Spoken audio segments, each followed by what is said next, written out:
안녕하십니까? 한국방송통신대학교 행정학과 튜터 우선영입니다. 오늘 2025년 1학기 중간 과제물 특강을 약 3시간 동안 할 건데, 네. 3시간 다 한다는 건 아니고 빨리 끝나면 건강에 좋으니까 빨리 끝내보도록 하겠습니다.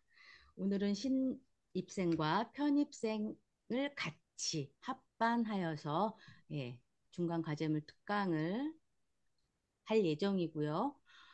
일단은 신입생 여러분들이나 또 다른 학교를 다니다가 편입하신 편입생, 그리고 또 학교를 다니신 지 오래되셔서 편입하셔 하신 그런 편입생들, 이런 분들은 방송통신대학교의 홈페이지와 학습하는 그런 시스템들이 낯설기 때문에 이런 튜터 제도가 생긴 것이고, 주로 온라인으로 지도를 합니다. 그리고 코로나 이후에는 이렇게 줌으로 온라인 특강을 하게 돼서 학생들한테 만족도는 조금 더 있는 것으로 우리 행정학과는 그렇게 결과가 나오고 있어요. 왜냐하면은 음, 이 오프라인 코로나 이전에는 오프라인 지역대로 가서 특강을 하게 됐는데, 그렇게 되다 보니 전국 학생들이 한꺼번에 모여지지가 않아요. 그렇다 보면은 지역에 계신 지역대 학생들밖에 오지 않기 때문에 어, 아주 정말 자동 폐강되기 딱 간당간당한 인원들이 나오십니다. 그런 것보다 효율적으로 우리 행정학과는 효과성과 능률성, 이것을 어, 극대화시키기 위한 그런 학과이니까 줌으로 특강을 하는 것이 맞다고 생각해서 코로나 이후, 그리고 지금 코로나가 끝난 지금에도 이렇게 온라인 특강으로 여러분을 만나고 있습니다. 그리고 또 오프라인에서도 제가 지역대를 옮겨 다니면서 OT 행사를 참석하고 있어요. 그래서 작년에는 서울 지역대를 갔고 올해는 인천 지역대를 갔습니다. 그래서 우리 인천 지역대에 우리 신입생 분을 만났고요. 인천 지역대 편입생은 한 번도 못 뵀어요. 오시면 좋았을 텐데. 자, 중간 과제물을 보기에 앞서 이제 중간 과제물을 어떻게 작성하는지에 대해서 알아야 되죠. 행정학과는 거의 논문의 형식을 따라야 합니다. 그래서 공지사항에 나눠주었던, 자, 그러면 이제 공지사항을 찾아야 되니까 화면 공유를 해봐야 되겠어요. 자, 화면 공유를 들어가겠습니다. 제가 화면 두 번째를 공유를 하고,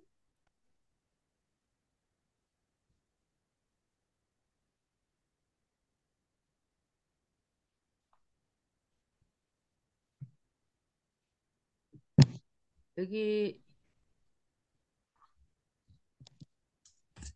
자, 한눈에 보는 과제물 작성법과 과제물 작성의 기본 계획에서 제출까지라는 요약본이 있었어요. 이게 어디 있냐면, 우리, 어, 어디 있지? 얘를 어떻게. 자, 홈페이지 제가 가지고 오겠습니다.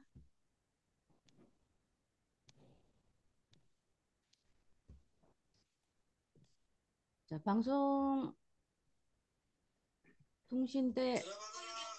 아이고, 잠시만요. 허유경 튜터님 그 PC에 문제가 있어가지고 지금 조치를 취하고 있다고 합니다. 우리 공지사항, 지금 화면 보이시나요? 홈페이지에 공지사항, 조금 더 크게 해볼까? 이 공지사항에서 여러분들이 자주 봐야 될 것들은 학사 일반과 시험 성적, 이것들을 봐야 됩니다. 그중에서 시험 성적 위주로 이제 검색을 하게 돼요. 게시글 검색을 하게 되는데 그중에 우리는 중간 과제물, 튜터들이나 학교도 마찬가지 중요한 공지사항은 맨 위에 올라오게끔 해놔요. 그래서 이렇게 맨 위에 올라온 건데 중간 과제물 시행 공고를 클릭을 합니다. 자, 그러면 제가 어떤 걸 클릭했냐면요. 이걸 클릭한 겁니다. 이게 압축 파일이에요. 그래서 여러분들이 다운로드 받아서 압축을 풀어야 돼요. 압축을 풀게 되면 조금 전에 저처럼 이렇게 두 파일을 전부 다 열어서 확인을 할 수가 있게 되는 거예요. 자, 그런데 이 챗 GPT가 나와서 좋은데 또 챗 GPT가 나와서 불편한 사람들이 바로 튜터들입니다. 왜냐하면 과제명 확인을 학생들과 같이 공지사항에서 과제명 파일을 다운로드 받아서 볼 수 있었다가 요것 때문에 요것 바로 생성형 인공지능 요것 때문에 이제 어떻게 제도가 바뀌었냐면요. 여러분의 개개인의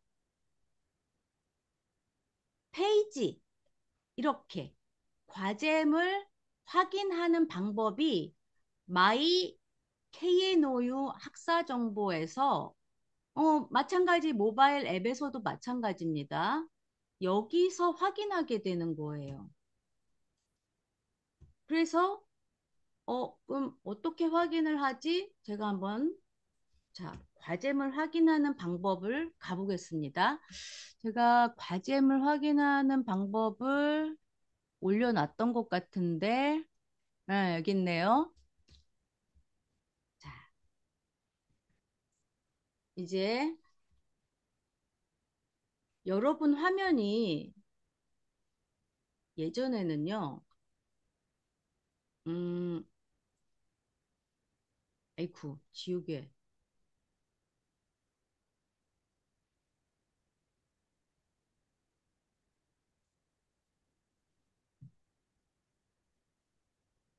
예전 화면 먼저 좀 살짝 소개를 한다면, 아직 이 화면을 전산정보국에서 안 바꿔놨더라고요. 예전에 학생 화면은 이랬어요. 그래서 아이고 바꿨네. 마이 KNOU 학사 정보를 누르면 이 화면이 아니고 옛날 화면. 아니 제가 보여드릴게요.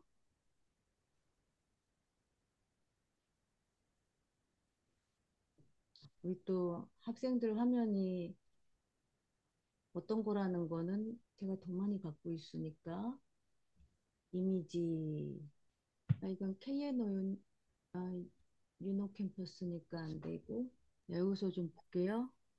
여기 있다. 자, 출석 수업 관련 입장.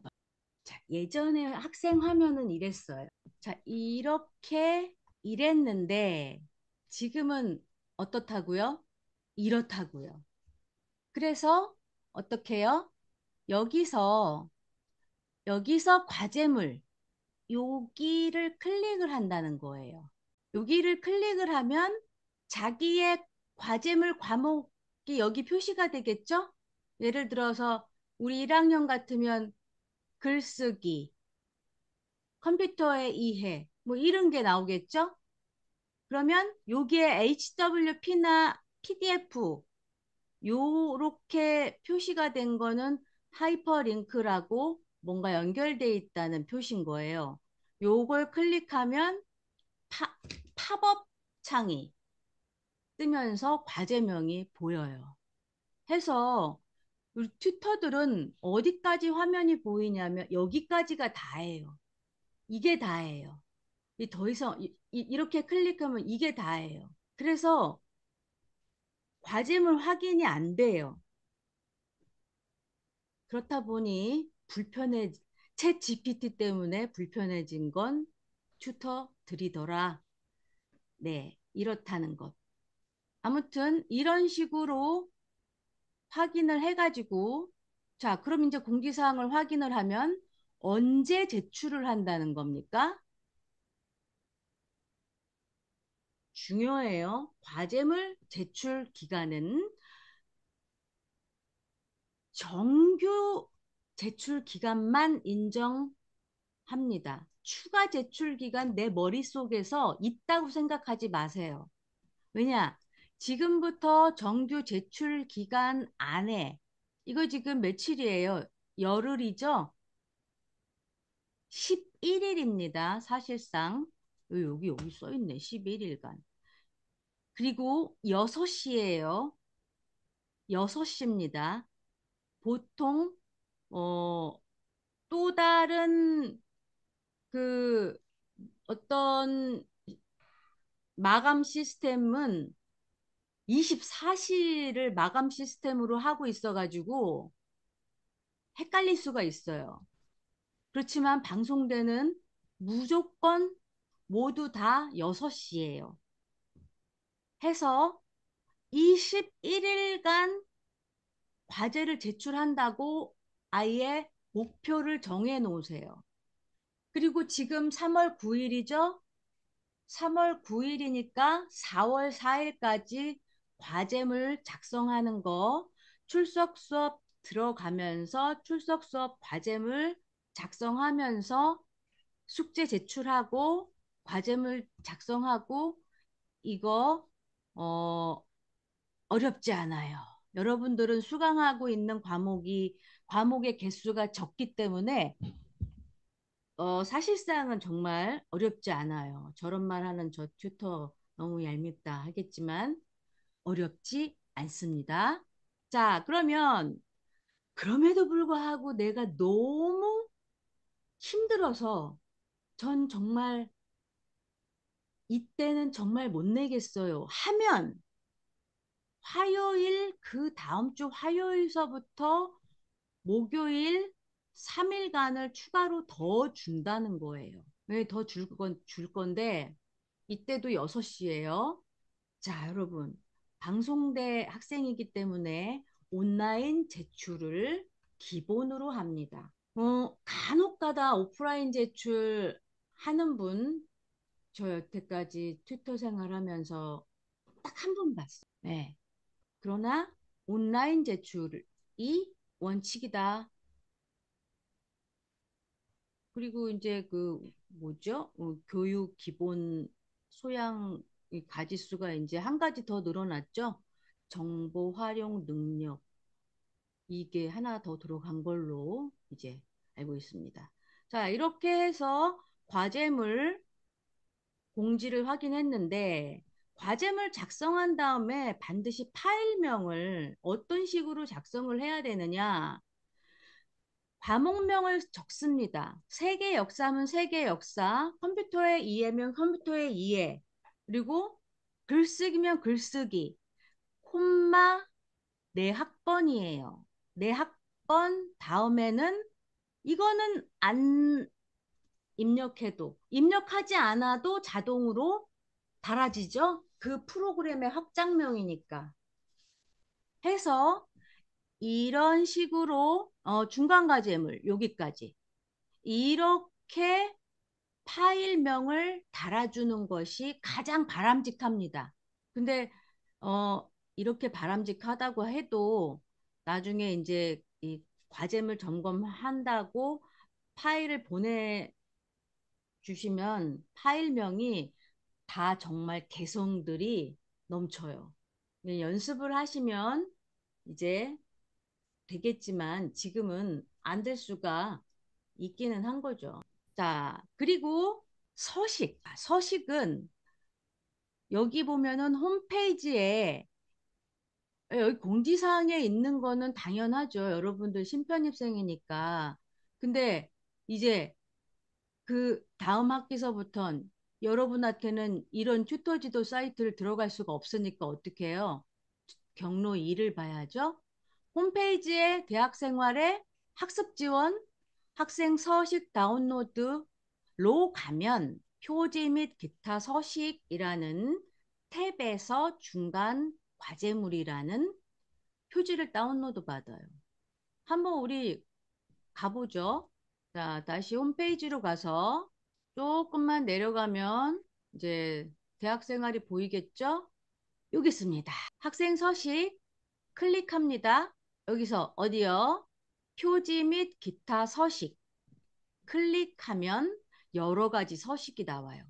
우리는 과제물 평가가 많기 때문에 표지 서식도 여러 가지예요. 일단 출석 수업 때 과제물 주시면 출석 수업 과제물 표지도 있습니다. 어디요? 여기 있죠? 이것들을 다운로드 받아야 됩니다.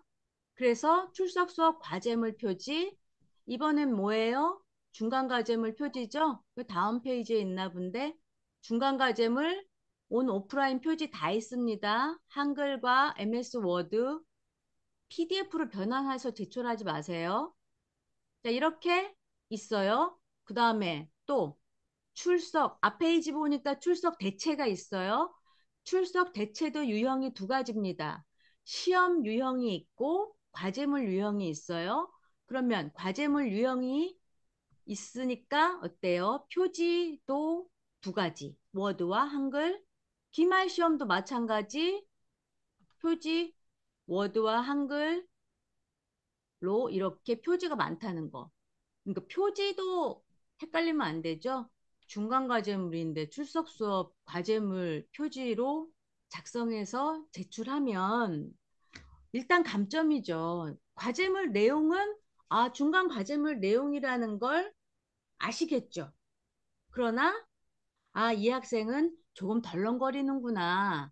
이런 걸 좀 뭐라 그럴까? 주의 깊게 생각을 좀 해보시고 숙제를 해라 하는 마음에서 감점을 받겠죠? 그럼 민원 넣지 마세요. 자, 이렇게 해가지고 홈페이지에서 대학생활 학습지원 학생 서식 다운로드 이렇게 해서 다운로드 받을 수 있어요. 물론 지금은 튜터지도에 자료실에 있죠. 우리 신입생은 튜터지도 페이지에 자료식에 각종 과제물 표지 서식이라고 해가지고 이렇게 올려놓았으니 여기서 다운로드 받아 가시면 되겠습니다. 자, 그 다음에 내가 과제물을 봤더니 야, 이걸 어떻게 하지? 우리 중앙도서관에는 없는 것 빼고 다 있어요. 자, 홈페이지 다시 가죠. 자, 이제 자료 찾는 법. 이렇게 하면 되게 빨리 끝날 것 같아. 자, 중앙도서관은 소장자료 검색에 기본적으로 와 있는 것 같은데 우리는 통합 검색을 합니다. 왜냐? 통합 검색을 해야지 우리 학교에 있는 자료 말고도 그 외에 여러 가지 자료를 검색할 수 있으니까요. 자, 진짜 자료를 찾아보기 위해서 과제물 하나를 찾아보죠. 허유경 튜터님이 중간 과제물에 2학년 과제명을 하나만 좀 행정조사론 그것 좀 음, 예, 네. 읽어주세요. 잘 제 테스트 동안. 불러주셨는데요. 잠깐만요. 2, 3학년 중간과제물은 지금 3학년 비교행정론, 그다음에 3학년 성과관리론, 3학년 행정계량 분석 등이 있고 2학년은 행정조사론이 있습니다. 그래서 행정조사론 같은 경우는 이제 현재 본인이 거주하고 있는 지방자치단체가 시행 중인 정책 중에 지역의 경제를 활성화하기 위한 정책에 대해서 현황 보고서 작성해보자. 뭐, 이러한 과제명이 나타나고 있습니다. 네. 네, 잘 화면에 보여주고 계시니까 그 다음은 이제 오선영 튜터님께서 설명을 좀 해주실 것 같습니다. 네. 현재 본인이 거주하고 있는 지방자치단체, 그 대한민국은 지방자치 제도가 시행되고 있는 나라죠. 그래서 각 지방자치 단체별로 각각의 복지 제도가 다르고 경제 정책이 살짝씩 달라요. 중앙에서 내려주는 보편적인 제도 외에도 다르다는 거죠. 그런 와중에 지역의 경제를 활성화하기 위한 정책에 대해서 간단히 현황 보고서를 작성을 해보자는 거예요. 자, 경제 활성화 관련한 어떤 분야 및 유형의 정책도 좋으며 반드시 지방자치단체, 광역시도 및 기초시군구예요. 정책 중에서 선택해야 됩니다. 그리고 자, 시점을 주셨어요. 시점. 2024년에 시행되었거나 시행 중인 정책이어야 돼요. 이 중요해요. 우와, 이거 저 몇 년 전 같았으면은 우와, 지역 화폐 막 이랬을 텐데. 그쵸? 그러나 2024년에 시행되거나 됐거나 되고 있는 정책이니까 요런 거를 할 때는요. 제가 지금 과제명 파악을 하기 위해서 이걸 꺼낸 게 아닙니다. 자, 이것에 대한 자료를 찾을 거예요. 근데 지금 이 자료는 도서관에서 찾기엔 너무 애매해요.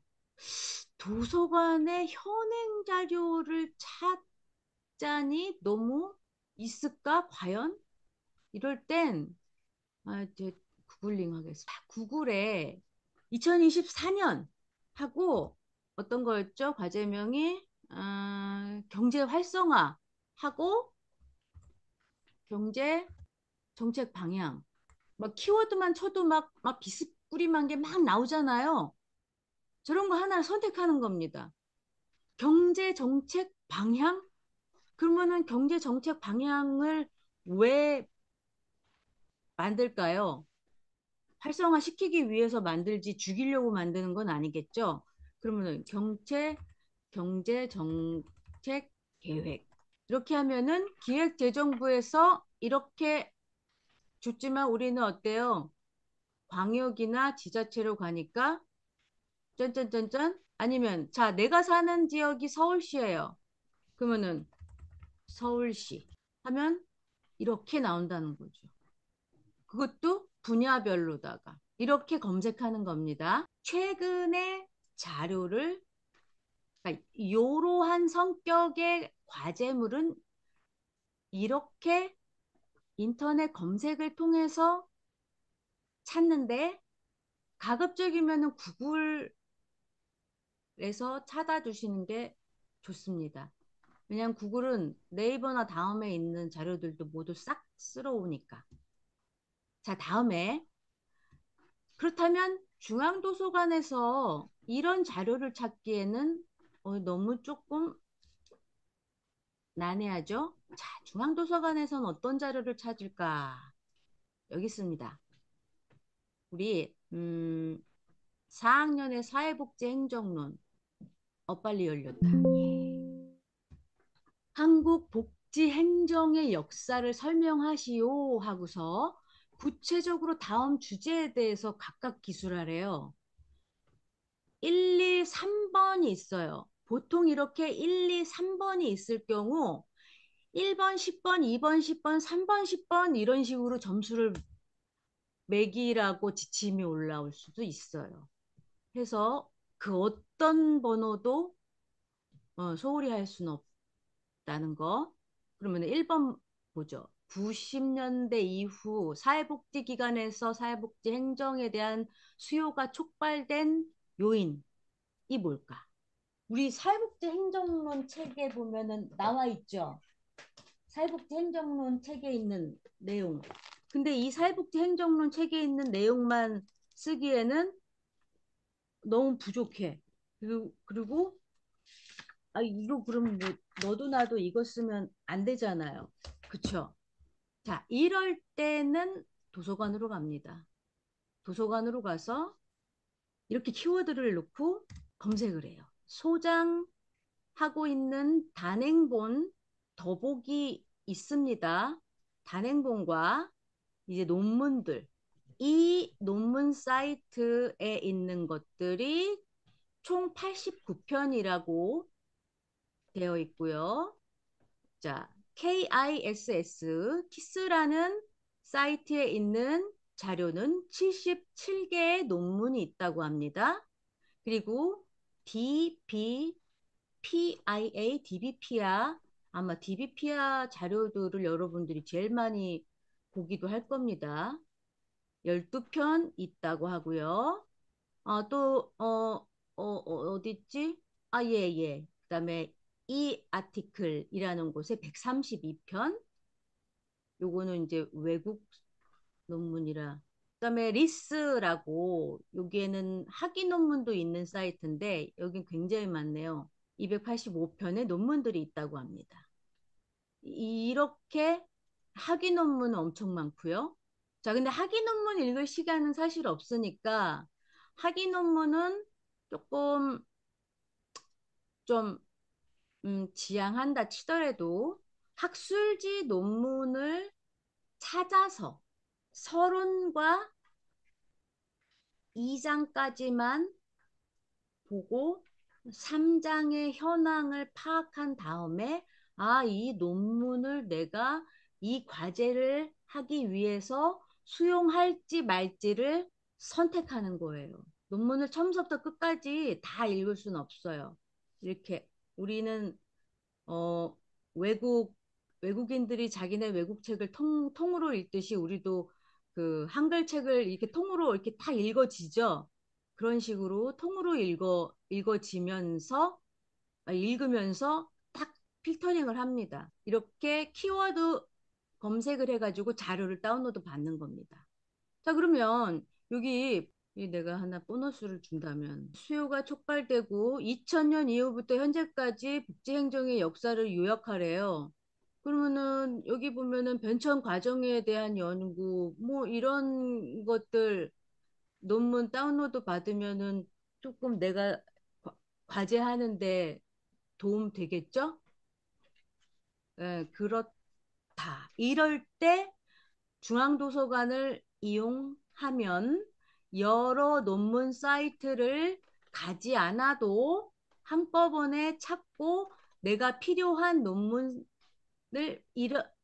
클릭했을 때 바로 그 사이트로 가게 되는 거예요. 자, 여기서 주의할 사항은 반드시 방송통신대학교 홈페이지에 로그인 한 다음에 중앙도서관을 들어가야지만이 이러한 논문들을 다운로드 받을 때 결제하지 않아요. 결제하라는 건 여기 보세요. 여기 아이고 여기 보세요. 한국방송통신대학교라고 기관명이 나와 있죠. 이 기관명으로 들어갔기 때문에 돈을 받지 않는 거예요. 기관명으로 들어가지 않고 그냥 이렇게 로그인 안 하고 들어가면 어, 유료 유료 자료가 있어요. 근데 기관에서 홈페이지 그러니까 로그인해서 들어가면 무료입니다.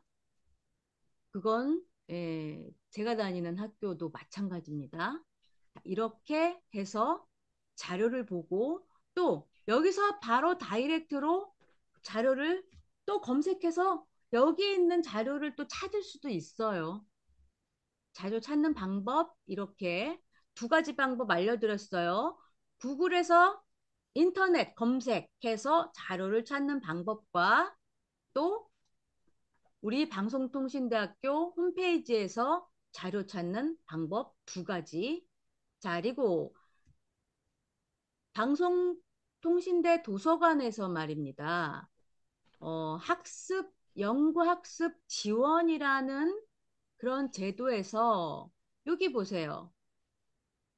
학습 지원에 보면 과제물 지정 참고 도서가 있고 요거 제가 확대를 하면 어떻게 보일지 확대를 해서 여러분들께 좀 더 크게 좀 보여드릴게요.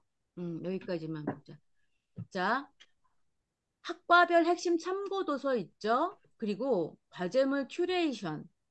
여러분, 이거 좀 활용하세요. 제가 이거 활용하라고 사실 매 학기마다 올려주는데 이거 활용 안 하는 것 같아요.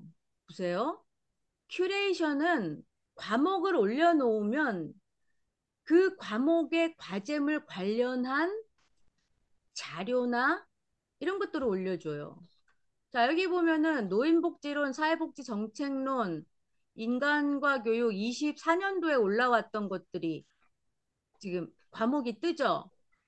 지금 내가 수강하는 과목이 있다. 과제물 명을 확인하시고 갔다 하면 여기 있는 걸 그 도움 받아도 되는 거죠. 자, 수요조사 안내를 언제부터 했느냐? 이때부터 했어요. 아이고, 끝났네요. 자, 어, 결과 공지. 끝났지만 여러분 너무 좌절하지 마세요. 비슷비슷한 과목들이 올라옵니다. 여기 작년에 올라온 것들 보면 이러한 과목들이 올라왔어요. 그리고 재작년 과목들. 보통 교육학과나 청소년 교육과 뭐 이런 곳에서 굉장히 이 학구열이 높은 이 여학생이 많은 학과에서 많이 올리더라고요. 이상하게 여학생들이 경쟁력이 더 많더라고요. 자, 그런데 우리하고 겹치는 과목이 뭐예요? 여러분들 그 사회복지 쪽으로 그 자격증 취득하시고 싶은 분 우리 행정학과에 중복 과목 많잖아요. 그럴 때 노인복지도 마찬가지, 이것도 마찬가지, 이것도 마찬가지 있잖아요. 그 클릭 한번 해볼게요. 인간 행동과 사회 환경. 자, 큐레이션 바로 가기. 자, 여기 추천 도서 목록이 있어요. 과제물 작성 방법도 있고, 이런 것들을 보면서 과제물을 작성하는 거예요. 나의 과제물 작성의 어려움을 도서관이 도와주는 거예요. 그래서 큐레이션을 또 이용하면 좋겠다는 걸 예, 도서관 페이지 연 김에 설명을 합니다. 자, 이렇게 해서 이제 자료 검색하는 방법은 그리고 왜지? 잠시만요. 제 전화 소리인데요. 제가 강의를 하다 보니 우리 허유경 튜터님이 튕긴 걸 몰랐어요. 그래가지고 허유경 튜터님한테 지금 줌 링크를 카톡으로 좀 보내드리려고 카톡을 잠시 켰습니다. 자, 그 다음에 이렇게 해서 자료 검색하는 방법. 자, 이제 그러면 이제 과제물 작성 계획에서 제출까지 이제 한번 가볼까요? 자, 과제물 작성의 기본 계획에서 제출까지. 이제 자료 검색하는 방법은 이제 알았으니까 내가 계획에서 제출하는 걸 이제 해봐야 되겠죠? 과제물 하나 예를 들어야 되겠네요. 어떤 거 예를 들까요? 사회복지 행정. 아, 잠깐만. 여러분, 글쓰기 과제물 꺼내놓고 좀 할게요. 글쓰기가 여기서 꺼내야 되겠네. 여러 가지 유형들이 있으니까 글쓰기 우리 과제도 설명을 좀 해야 될 것 같네요. 그 다음에 컴퓨터의 이해도 봐야 되겠네요. 그 다음에 우리 세계 역사 하신 분도 있다고 했었어요. 아이고, 세계 역사는 이게 의 역사인가요? 자, 여러 가지 유형의 과제를 이제 꺼냈습니다. 자, 어떤 유형의 과제냐? 첫 번째, 행정학과의 대표적인 과제 유형은 논문 형식의 유형입니다. 아주 엄격한 형식을 갖춰야 되죠. 자, 두 번째, 글쓰기 같이 그냥 여기 과제물 지시사항을 보면 A4 용지 용량에다 A4 용지에다가 그냥 씁니다. 서론, 본론, 결론 형식 없이. 그래서 그냥 1번 문제 쓰고 문제는 반드시 써야 됩니다. 제가 과제물 표지 하나 꺼내와 볼게요. 이게 과제물 표지라고 이제 치자고요. 자, 이하 작성 과제 이런 글씨는 이제 지워줘야죠. 지워주고 여러분 여기 한글에서 보기 메뉴에서 조판 부호나 문단 부호 요 둘 중에 하나를 체크해 보세요. 그러면 이 커서가 첫 번째 칸에 있는지 두 번째 칸에 있는지 확인이 됩니다. 반드시 첫 번째 칸에 써야 될 건 첫 번째 칸에 써야 되니까 쓸 때는 보기에서 조판부호나 문단부호에 이렇게 체크가 돼 있게끔 하세요. 자, 그러면 여기 세 칸이 들어갔어요. 그럼 앞으로 가자고요. 자, 과제명 씁니다. 과제명이 아까 뭐였죠? 글쓰기가 교재 1부예요. 교재 1부의 1장에 어쩌고 저쩌고. 자, 이거를 내가 입력을 합니다. 자, 내가 입력을 했다 치고 저 이렇게 복사해서 가지고 올 겁니다. 내가 이렇게 입력을 했어요. 딱 엔터. 자, 엔터 쳤어요.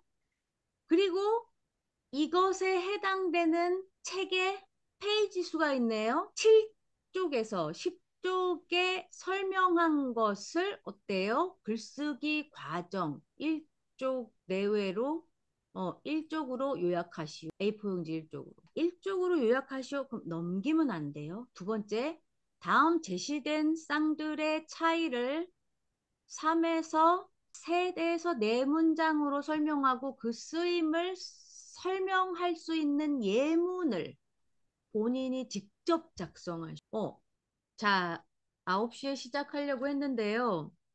오늘 느낌이 일찍 끝날 것 같았는데 벌써 시간이 1시간밖에 안 남아서 자, 다시 자리에 다 모이셨을까요?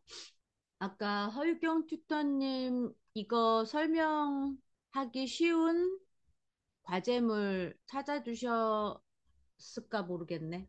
그, 튜터님, 2, 3학년 그, 지금 아직도 제가 시스템에 약간 문제가 있어가지고, 그 과제명을 올려주시면, 띄워주시면 감사할 것 같습니다. 네, 2, 3학년. 네, 어떤 거 띄울까요? 지금 화면이 조금 잘 안 보이는데, 비교 행정론으로 아, 한번 사례를 한번 해볼까요? 네, 비교행정론. 네, 네, 일단, 네, 제목을 보면은 근대적 행정체제 형성에 영향을 미친 역사적 요인들과 선진국가 행정체제의 특징을 요약 설명하시오라고 되어 있는데, 핵심 키워드를 보면은 근대적 행정체제, 그 다음에 형성, 그다음에 이것에 영향을 미친 역사적 요인이 일단 큰 한 덩어리가 될 것 같고요. 그다음에 이제 그 근대적 행정 체제라고 하니까 선진 국가들의 행정 체제가 특징이 그 이제 문제에서 이렇게 요약을 설명하라고 나와 있으니까 요 큰 두 가지 덩어리를 우선 보시면 좋겠고 또 각각 좀 쪼개 보자면은 그 근대적 행정 체제가 뭔지부터 좀 설명을 해주시면 좋겠고 그다음에 이것에 영향을 미친 역사적 요인들 한 몇 가지 배우신 교재나 이제 강의에서 활용을 하셔가지고 찾아내시고, 그다음에 마지막으로 요런 역사적 요인들까지 정리를 하신 다음에 선진국가 행정체제 특징이 뭔지 이제 덩어리들이 좀 나올 것 같아요. 큰 덩어리들이. 그것에 대해서 하나하나 요약을 설명해 주시면 좀 어, 그 문제가 없을 것 같아요. 이런 식으로 좀 하시면 될 것 같아요.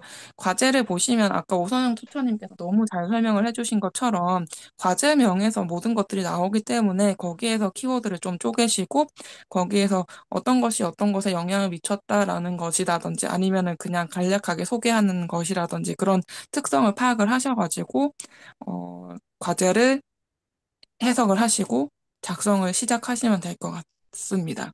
네. 이게 좀 간단한 그 제목이라서 조금 설명하기가 쉬웠던 것 같습니다. 네, 네, 그렇습니다. 예. 네, 수고하셨습니다. 네. 여기서는 그러니까 어떻게가 뭐 하라고 한 거예요? 요약하라고 한 거죠? 네. 그 다음에 무엇을? 현대 행정체제의 특징을. 범위는 어디 어디?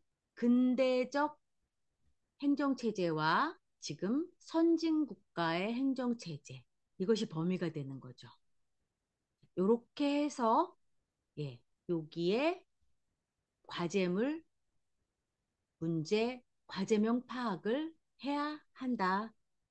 이런 이야기를 네, 드리려고 하는 거고요.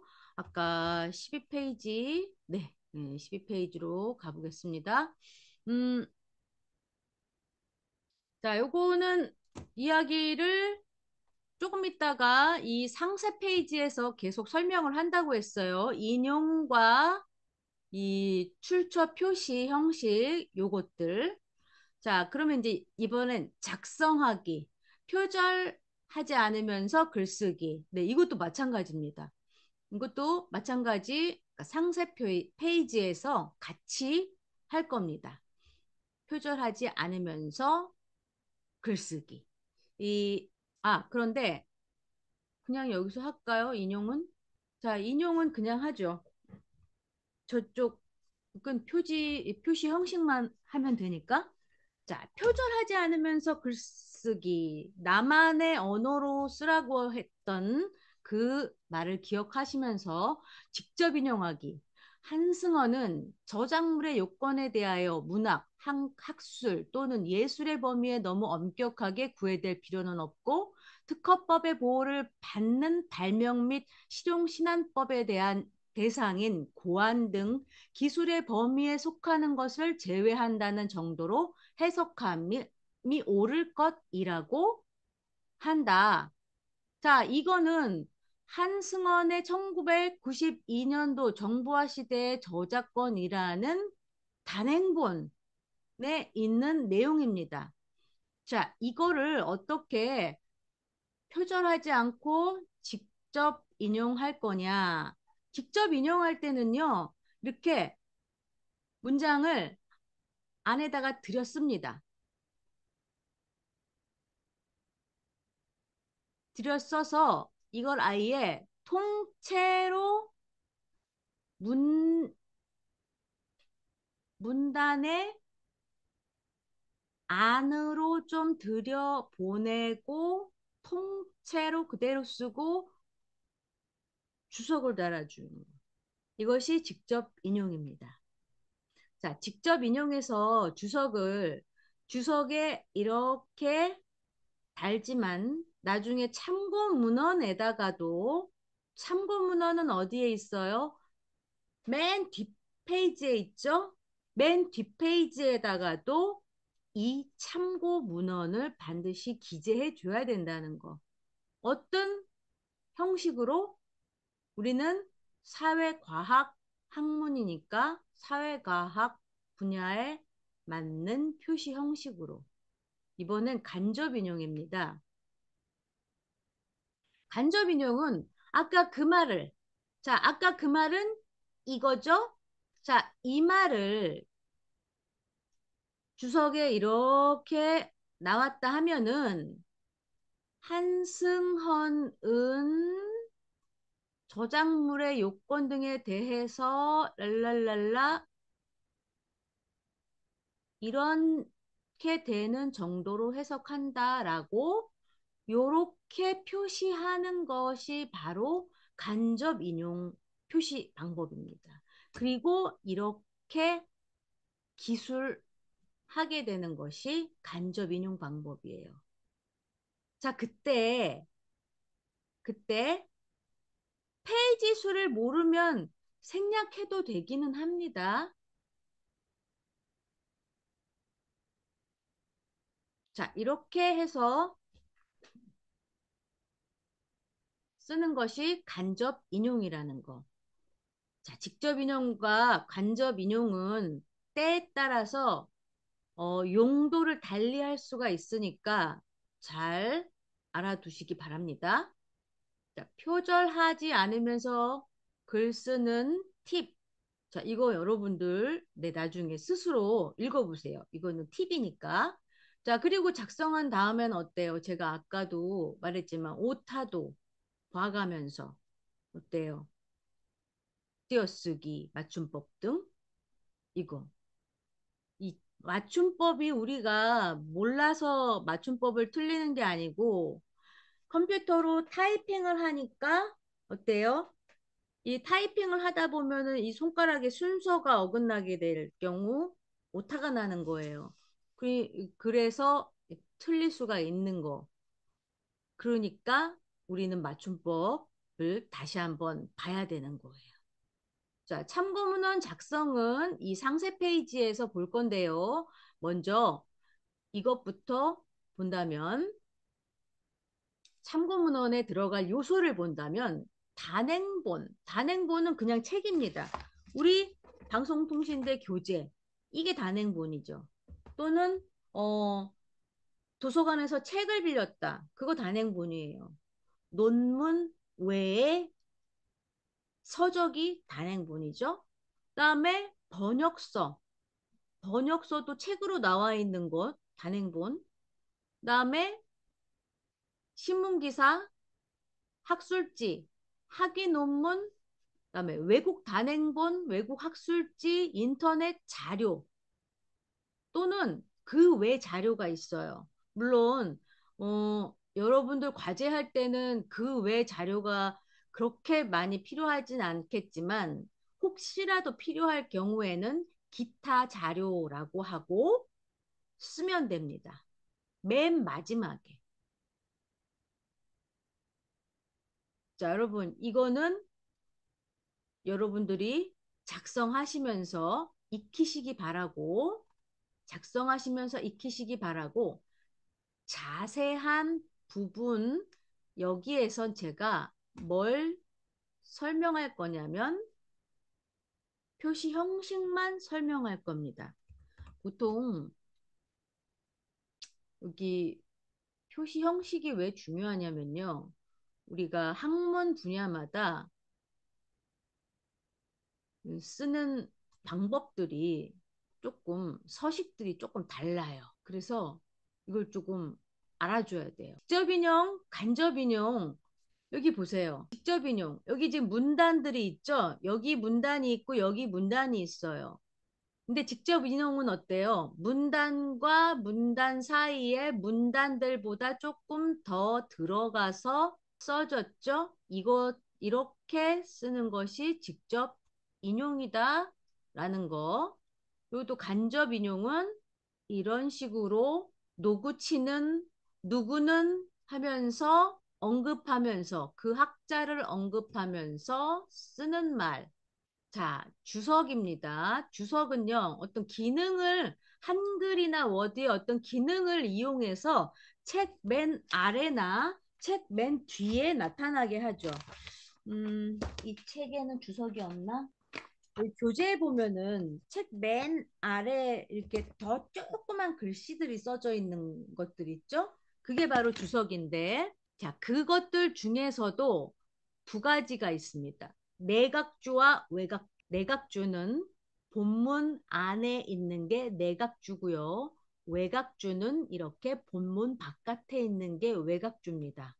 보통 우리는 이 두 가지를 한꺼번에 봐요. 어디서 보느냐? 논문에서 봐요. 저기 좀 지저분해서 논문 하나를 꺼내 볼게요. 여기 있네요. 자, 여기에는 내각주와 외각주가 같이 있어요. 요것이 내각주고 요것이 외각주입니다. 이렇게 표시합니다. 그래서 외각주의 예, 내각주 이렇게 표시한다고 하죠. 근데 내각주를 쓸 때는 저자명 연도 쪽수를 쓰는데 아까 제가 그랬어요. 쪽수를 모르면 쓰지 않아도 된다. 어렵게 찾지 마시라고. 그리고 참고 문헌이에요. 이제 중요한 거. 참고 문헌은요. 한글은 가나다 순, 영문은 ABC 순 정렬을 해줘야 돼요. 그러니까는 내가 예를 들어서 막 한 열대 개를 썼어요. 그럼 그거 그냥 올리는 것이 아니고 어떻게 해요? 저자의 가나다 순으로 다시 정렬을 해서 올려줘야 됩니다. 자, 이 참고문헌을 쓸 때는 중요하게 구분해줘야 되는 게 있어요. 뭐가 있느냐? 학문 분야별로 쓰는 형식이 달라요. 뭐가 다르냐? 저자, 저자가 쓴 글 제목, 출판사와 저술 연도. 이게 위치가 달라요. 우리는 행정학과로서 사회과학 분야예요. 그래서 심리학과, 교육학과, 사회과학 분야는 형식을 같이 한다고 합니다. 어떻게? 저자, 저술 연도, 제목, 출판사, 단행본은, 그리고 번역서, 학술지, 학위 논문, 신문기사, 인터넷 자료, 외국 단행본, 외국 학술지, 순서로, 이런 순서로 참고 문헌을 작성합니다. 그런데 보통 외국 단행본과 외국 학술지를 신문기사와 인터넷 자료 사이에 넣기도 해요. 여기 넣었다고 해서 크게 뭐라고 혼내지 않습니다. 괜찮아요. 왜냐하면 신문기사와 인터넷 자료는 왠지 책 같은 그런 느낌이 안 들어서 이것들을 그냥 몽창 올린 다음에 나머지 그 외에 기타 자료 취급을 해요, 얘네들을. 그러니까는 관계는 없어요. 그러나 어떤 형식만 제대로 지켜준다면 되는 것이냐? 저자와 저술연도, 제목, 출판사. 학위 논문은요, 저자와 저술연도, 제목, 아이고, 이거 뒤바뀌었는데요. 학교 무슨 학위 논문입니다. 특히 신문기사 쓸 때 이 기자 이름이 밝혀지지 않는 곳이 있어요. 되게 애매하잖아요. 그러면은 어쨌든 작성한 사람 위치에 뭐가 있던지 간에 그걸 써주면 되죠. 그리고 신문사, 게재, 게재 일자 이렇게. 그리고요, 인터넷 검색 자료는 검색위를 항상 정확하게 입력해 준다. 그리고 이거는 원래 인공지능을 검색했을 때 위키백과에 여기까지 나오진 않아요. 되게 길게 나오죠. 그런데 여기까지 나오는 부분이 있습니다. 여기까지만 나오게 하면 돼요. 네. 자, 참고 문헌에 이 형식이 되게 쉬워 보일 것 같은데 여러분 나중에 쓸 때 이거 되게 많이 틀려요. 잘 보시고. 잘 보시고. 자, 글쓰기. 컴퓨터의 이해 과제물 파악 좀 한번 해볼까요? 컴퓨터의 이해를 제가 띄웠었나요? 컴퓨터의 이해 이건가요? 안 띄웠나요? 찾죠. 컴퓨터의 이해. 뭐지? 이거 왜 이렇게? 음, 자, 공통형입니다. 아이고, 이거 공통형 설명 해줘야 되겠네. 여기 형식이 있습니다. 여기 교과목명에다가는 컴퓨터의 이해 쓰시고, 여기 학번에다가는 학번 쓰시고, 이름 쓰시고, 전화번호 쓰시고, 그 다음에 여기에 바로 공통형이라고 쓰면 돼요. 가끔 가다 이런 유형이 있어요. 그래서 반드시 유형을 써줘야 돼요. 자, 공통형 컴퓨터에 이해 어딨지? 이건 줄 알았는데. 자, 1번, 2번이 있습니다. 1번, 2번이 있고 다음 각각의 문제에 대해서 1, 2, 3, 4 번호를 붙여서 작성하되 1번 과제 전체 분량은 자, 유의하세요. 1번 과제 전체 분량은 A4 용지 2페이지 권장한다. 유의하세요.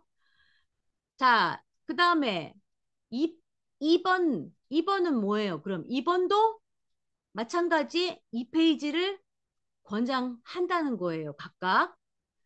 자, 가번 봅니다. 가번. 4차 산업혁명의 핵심 기술 중 하나인 사물 인터넷의 사례를 교재 9장을 참고해서 네 가지를 설명하래요.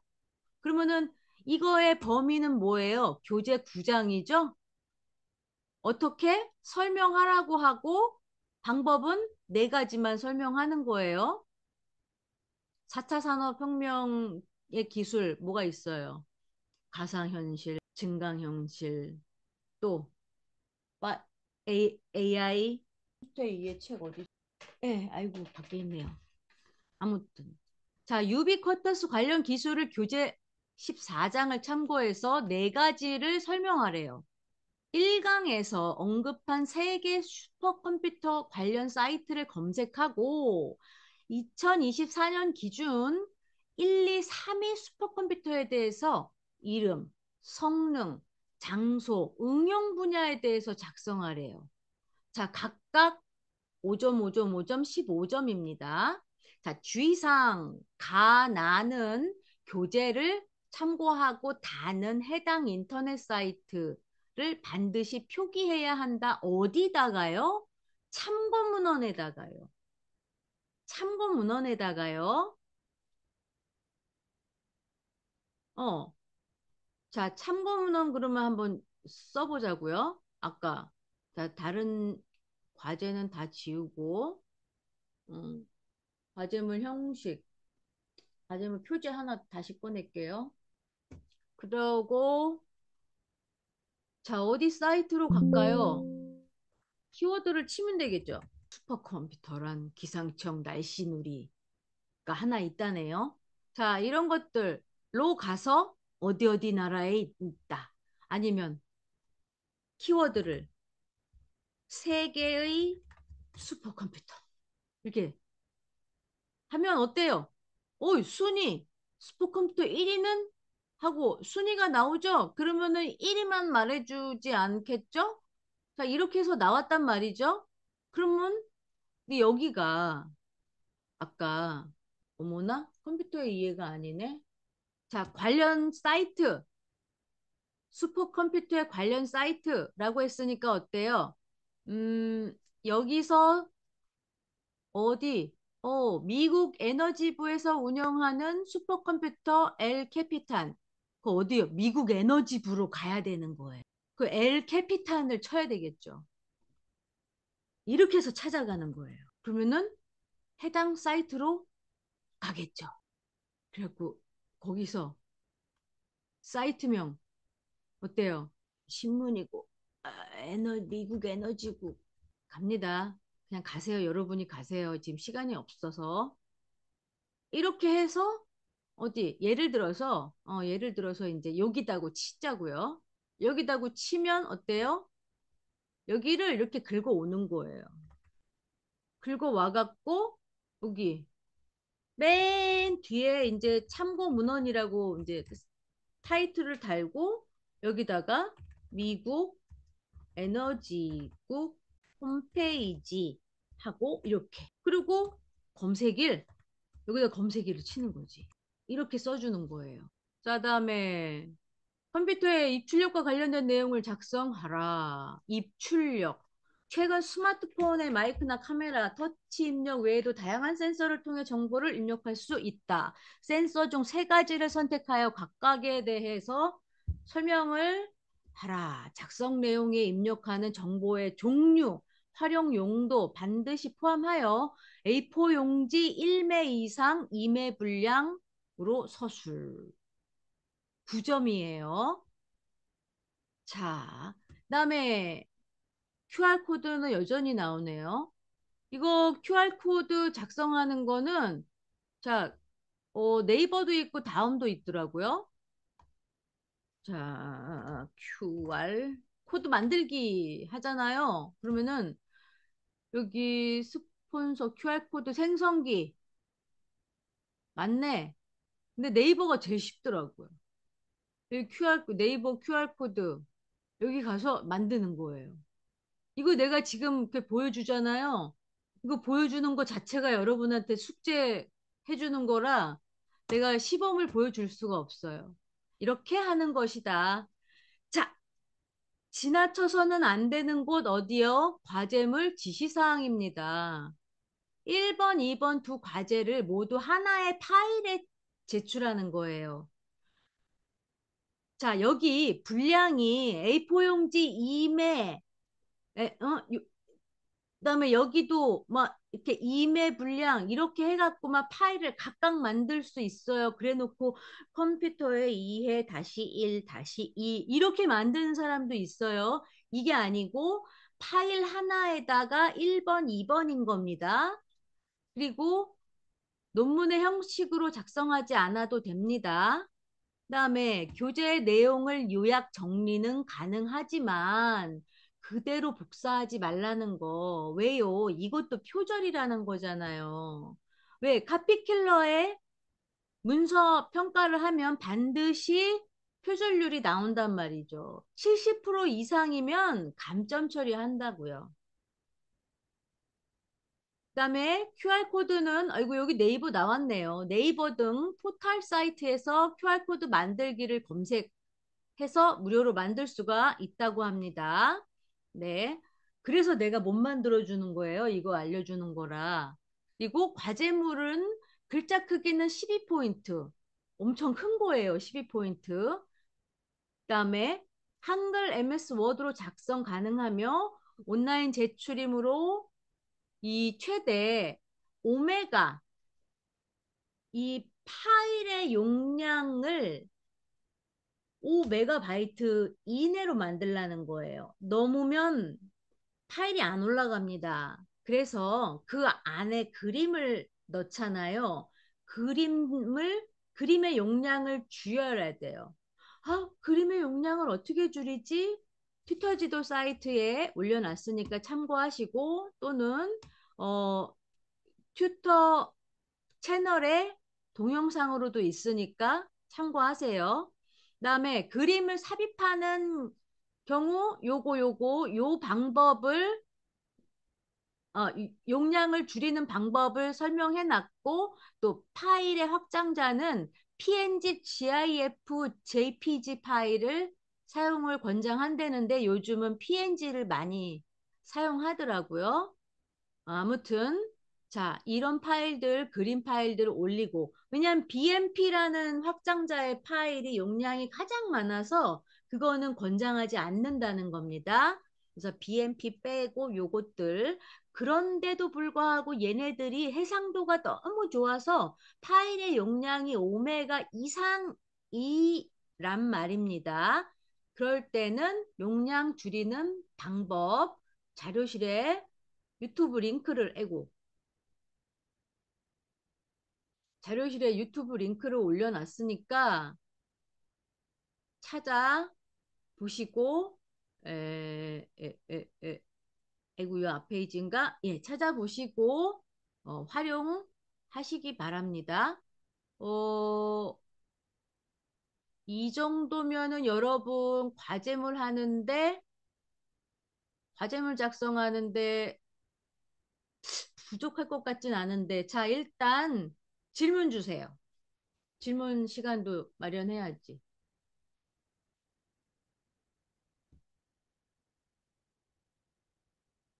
자, 질문 주세요. 채팅창을 제가 열어볼까요? 질문을 좀 하신 게 있나? 네, 일단 질문하신 거는 없고, 과제물 작성법은 어디서 다시 볼 수 있냐고요? 행정학과 튜터 유튜브 채널에서 다시 볼 수 있습니다. 우리가 보고용 영상을 올려야 되기 때문에 조금, 이렇게 막 쉬는 시간 뭐 실수로 녹화가 되면 그런 것 좀 편집해 갖고 올려서 한 하루 이틀 뒤에 올라갑니다. 이거 말고 과제물에 보탬이 되는 질문을 해요.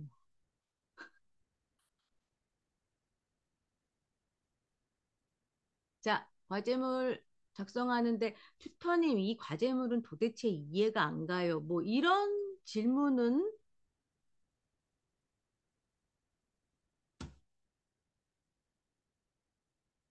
표지 제외의 의미는 제가 아까 설명드렸어요.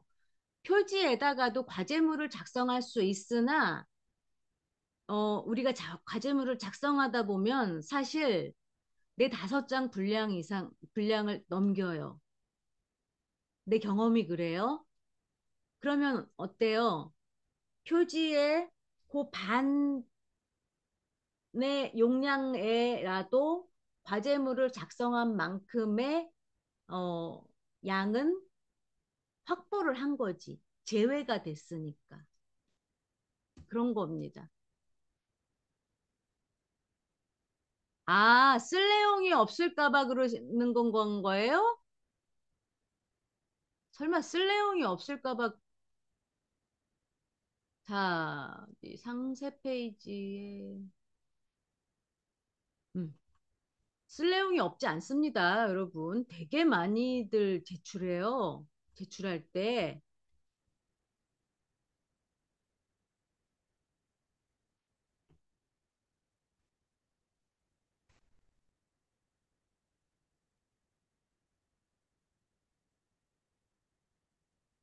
자, 여기 보세요, 여기 보세요. 요거 제가 조금 확대 좀 한번 해볼게요. 아까 그 요약 페이지에는 이렇게 네 쪽으로 보여서 별로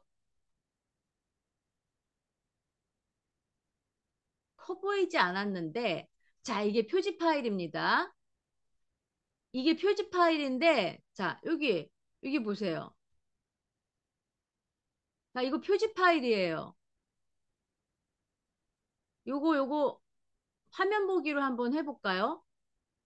요만큼의 분량이 표지고, 이만큼을 어때요? 과제물로 쓸 수 있어요. 과제물로 쓸 수 있어서, 만약에 장수가 부족할 땐 이만한 용량이 얼마나 보탬이 되는데.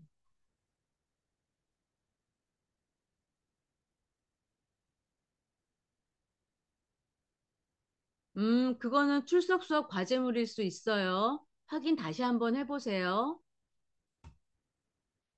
자, 출석 수업 과제물 제출일과 중간 과제물 제출일을 헷갈리면 안 됩니다.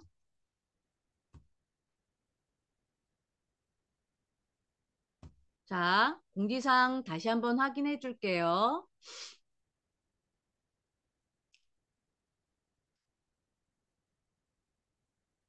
자, 여기 있는 중간 과제물 시행 공고. 요거는 학교 홈페이지에 있는 공지사항을 그대로 가지고 온 거예요. 온라인 과제물 정시 제출 기간은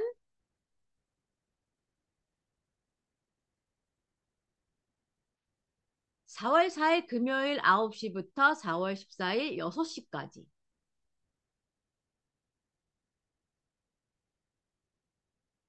그거는 아마 연도가 다른 파일이라 그럴 거예요. 내가 연도가 다른 파일을 꺼내서 그럴 거예요. 어, 연도가 다른 파일을 꺼냈으면 그럴 수 있어요. 그런데 자, 제대로 된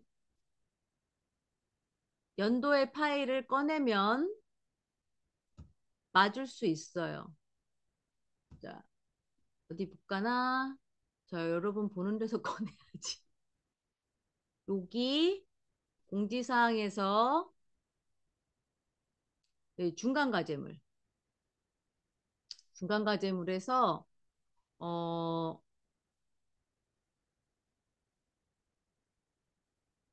여기 있죠? 아까 요약 페이지였어요? 요약본?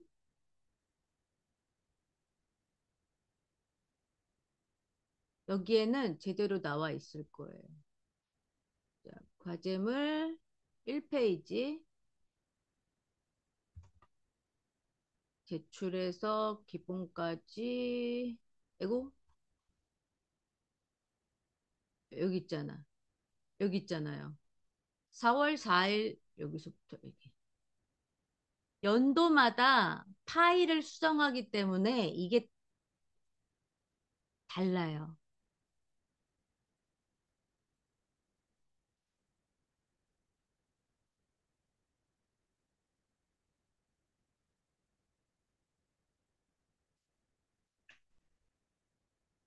자, 우리 학생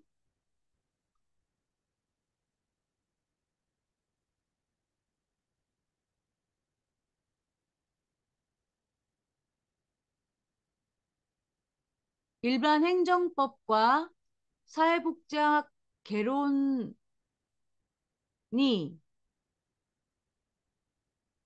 일반 행정법이 지금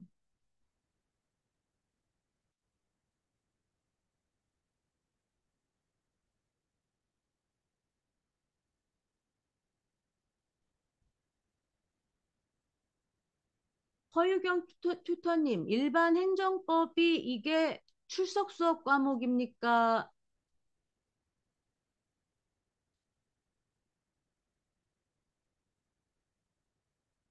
지금, 지금 제가 파일을 못 들고 있어서 그렇긴 한데, 그, 네. 우리 중간 과제물 안에 없는 것 같았거든요.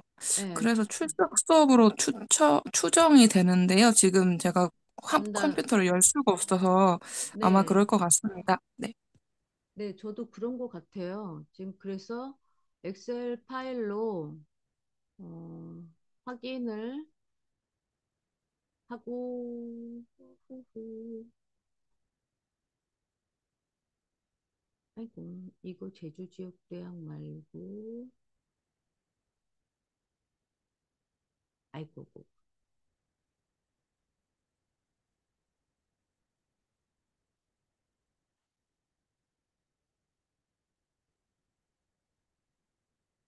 자, 일단 아무데나 클릭하고요.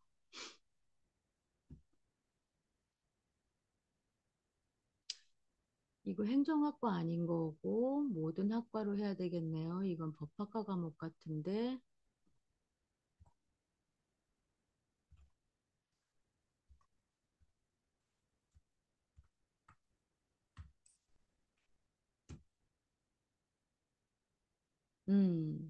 출석 수업 과목이잖아요.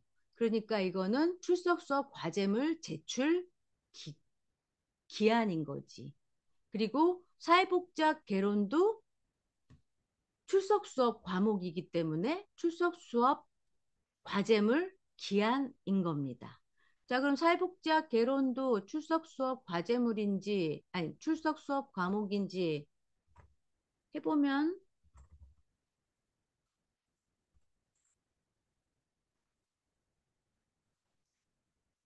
되겠죠? 대면 과목이래잖아요. 대면이면 출석 수업. 자, 여러분, 과목별 평가 유형을 확실하게 구분 지어주지 않으면 여러분 헷갈려요. 그러다가 나중에 출석 수업 못 나갑니다. 이거 우리 방송대에서는 이 그 명칭 정리가 조금 필요해요. 명칭 정리 확실히 하지 않으면 나중에 많이 힘들 거예요. 우리 튜터 지도에 보면은 어, 평가 방법 어디에 있을까요? 평가 방법이라고 제가 올려놓은 글이 있어요. 이거는 이제 과목마다 이 평가의 유형을 알려주는 거예요. 아, 요거는 이제 전체적인 평가고, 이 중에서도 또 과목별로 평가 유형이 있어요. 그것에 대해서 올려놓은 내용이 있는데, 그게 안 보이네? 여러분, 나중에 찾아가지고 각각 각자가 확인을 하시면 될 것 같아요. 요건 지금 내가 출석 수업 일정 올려놓은 건데, 유, 과목별 평가 유형이 있어요. 과제물 과목이냐, 출석 수업 과목이냐. 출석 수업은 또 두 가지가 있죠? 뭐가 있어요? 대면과 비대면이 있어요. 대면과 비대면을 모두 못했을 경우 우리는 뭘 해요?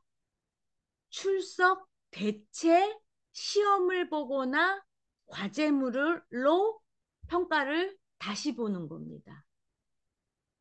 이게 제 기회인 거죠. 학교에서 주는. 질문. 금일 출석 수업에서 교수님께서 행정학 개론에 대해 두 개의 출석 수업 과제를 그렇죠. 이거는 출석 수업 과제물 표지죠. 아까 제가 과제물 관련 자료에서 유형별 과제물 표지 서식에서 여기 보세요. 출석 수업 대체 과제물밖에 없네. 내가 다 받아놓지 않았네. 자, 우리 저 홈페이지로 가죠. 홈페이지로 가면은 어디 있어요? 여기 학생 서식에 자, 표지 및 기타 서식에 여기서 다운로드 받으면 되죠? 출석 수업 과제물 온라인 제출 표지. 파워포인트도 있고 워드도 있고 한글도 있고 요 파일을 다운로드 받아서 요 표지 파일을 기준으로 작성하면 되는 거예요. 네, 우리 하구님 이제 이해 가셨죠? 제가 요 파일을 안 올렸구나. 요 파일 올려드리겠습니다. 또 질문하세요. 9시 50분까지 질문 받겠습니다. 이 과제물이 이해가 안 돼요 하는 우리 편입생 여러분 과제물 이해 다 가십니까? 이해가 가시면 너무 다행이고요. 근데 뭐가 뭔지 모르겠어서 질문을 못 하겠어요. 하는 분들은 Q&A나 1대1 상담 게시판에다가 질문하시면 됩니다. 음, 협상 조정론. 자, 요거 같은 경우에 주제가 뭐냐? 말하기와 듣기 방법이에요. 이 소통이죠, 소통. 협상에서는 소통이 중요한 거잖아요. 그쵸? 자, 이 말하기와 듣기 방법을 활용한 여러분의 일기를 5개 작성하는 것이 과제래요. 자, 일기는 길 필요가 없어요. 어떤 특정 에피소드가 있으면 되는데 그 에피소드를 어떤 식으로 생각해야 되느냐? 갈등 상황에 있어서 얼마나 소통을 했느냐, 말하기와 듣기 방법을 활용해서 얼마나 소통하면서 원활한 대인 관계를 형성했느냐, 또는 나의 말을 상대방이 충분히 이해했느냐, 어떠면서 감정이 상하지 않고 이해했느냐, 이런 것들 위주로 이 일기를 작성하는 거죠. 예를 들어서 아까 사실은 이제 저한테 오늘의 에피소드가 뭐가 있냐면 남편이 차를 운전하고 갔는데 골목길에서 아이들이 자전거를 타고 우르르르 그냥 확 나왔어요. 그러다가 어떤 아이가 브레이크가 조금 말을 안 들어가지고 그 차와 아이 자전거하고 부딪혔는데 아기가 손가락에 피가 났대요. 그럼 이거는 이제 교통사고잖아요. 그러면 어떻게 되겠어요? 이 아이의 이제 부모님을 데려오라고 해야 되잖아요. 그럼 이 아이의 부모님은 아이가 이제 차에 차와 부딪혀서 좀 다쳤다. 그러면 놀라잖아요. 안 봤으니까 놀랐겠죠? 이 이런 이제 감정 상태가 이제 격하고 불안한 심리 상태를 가지고 오면서 딱 맞닥뜨렸을 때 그 사람과 이제 어떤 한마디로 이 사람들을 감정과 이 흥분된 심리 상태를 누그러뜨릴 수 있느냐. 어떠한 한마디가 뭐 이런 거 위주로 5개의 일기를 작성하는 것. 그다음에 지역 개발론 같은 경우에는 예를 들어 요즘은 모르겠지만 사실 그 조금 원도심 지역에 사시는 분들은 이 지역 개발론에 대해서 참 하실 말들이 많으실 것 같은데 왜 재개발이다 뭐 재건축이다 뭐 요즘 저 일기 신도시 있는 쪽도 좀 그렇잖아요. 어떤 아파트는 뭐 우리 아파트 뭐라 그러지? 뭐 환영이라 그러나 경축 일기 신도시인데요. 경축 우리 아파트 재건축합니다. 막 이렇게 막 써져 있고 그렇습니다. 현수막이. 그래서 자, 이런 관련돼 있는 과제묘를 쓰는 거예요. 지역 정책을 추진하는 다양한 수단에 대해서. 이것에 대해서 쓰는 건데, 자, 여기에 대해서는 논문의 형식에 대해서 딱히 쓰라고 하지는 않으셨지만 행정학 과목은 거의 논문의 형식으로 쓰셔야 됩니다. 자, 행정조사론 좀 볼게요. 과제 작성 시 지시사항 확인하겠습니다. 과제명 및 평가 관련 문의처. 예. 이 조경원 교수님 이메일이고요. 자, 이렇습니다. 평가 기준 다음의 목차를 참고할 것. 목차, 서론, 정책의 배경, 정책의 내용, 운영 현황, 정책의 효과 및 한계. 이게 바로 약 논문의 형식의 이러한 형식을 가지고 들어가요. 이것이 바로 논문의 형식을 기반한 거라 이러한 것들을 기준으로 해서 어떻게 잘 내가 문단 구성을 어떻게 잘 해서 글을 집어 넣을 것이냐.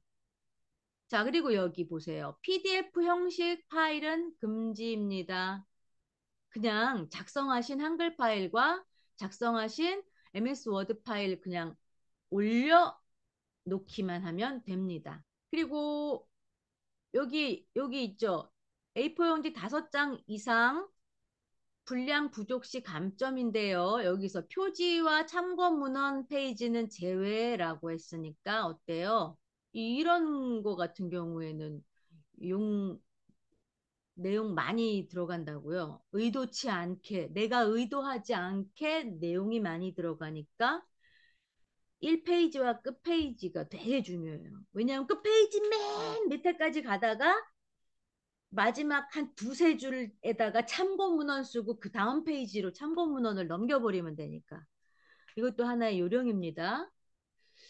그리고 아까 행정계량 분석은 논문의 형식을 할 필요가 없고 재난관리론도 뭐 굳이 논문의 형식은 필요하네요. 형식을 갖추라네요.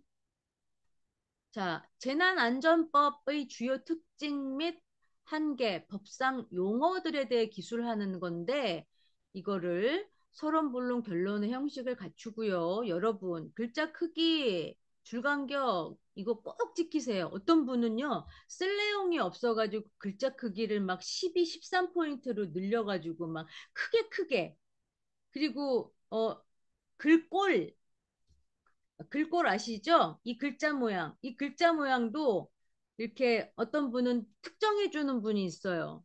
근데 그 특정해 주는 글꼴이 아닌 막 내 맘대로 글꼴 이렇게 해서 올리시는 분 있어요.